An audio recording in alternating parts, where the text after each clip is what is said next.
सर्वात प्रथम विश्वास बडे साहेब यांचं बडे मुद्दे या सदरामध्ये शक्तिपीठचं विश्लेषण सुरू केल्याबद्दल आणि त्यांना त्यांच्या माध्यम समूहाने परवानगी दिल्याबद्दल तमाम जगातील शेतकरी, भूमिपुत्र, कष्टकरी आणि जमीन मालक एकंदरीतच सातबारा धारकांतर्फे फार फार धन्यवाद.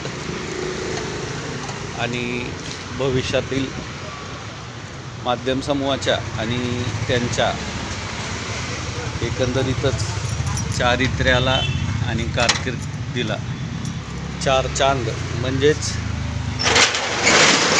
ध्रुव ताऱ्यासारखे अढळपद लाभो. त्यांची कीर्ती इतिहास काळातील कुठल्याही स्तंभापेक्षा कधीच कमी लेखली जाणार नाही, यात मला तरी काही शंका नाही आहे.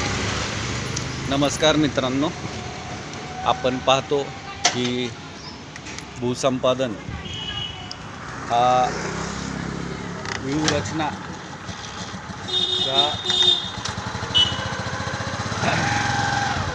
चक्रव्यूह हा आपण वेळोवेळी कलबताद्वारे विषय अंगीकारला आहे. सर्व माध्यम समूहांना, सर्व वृत्त निवेदकांना विनंती आहे की त्यांनी भूसंपादन हा विषय गौण न समजता त्याला एक ग्लॅमरला मराठीत काय म्हणतात की त्याला एक चकाचौंध सौंदर्य प्राप्त करून द्यावं, ही मी या महाराष्ट्राचा,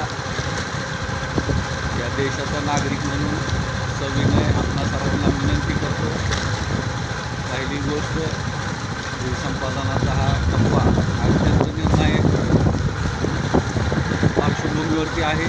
महामंडळ स्थापना असेल, त्यातून प्रमाणपत्र प्रशिक्षण असेल, एरोसिटी किंवा कुठल्याही तिथं विकसित होणाऱ्या प्रकल्पांमध्ये भागीदारी असेल आणि एकंदरीतच समितीच्या धोरणानुसार थेट खरेदीद्वारे किंवा सामूहिक भावनिश्चिती असेल, भूसंपादनाचा हा टप्पा आज कुठल्याही विषयापेक्षा कमी निश्चितच नाही आहे, हे सगळ्यांनी अधोरेखित करून ठेवावं. मी doctor Manoj Kumar Manoj, Indian Express, lifeline of economy YouTube चॅनलसाठी जगभरातील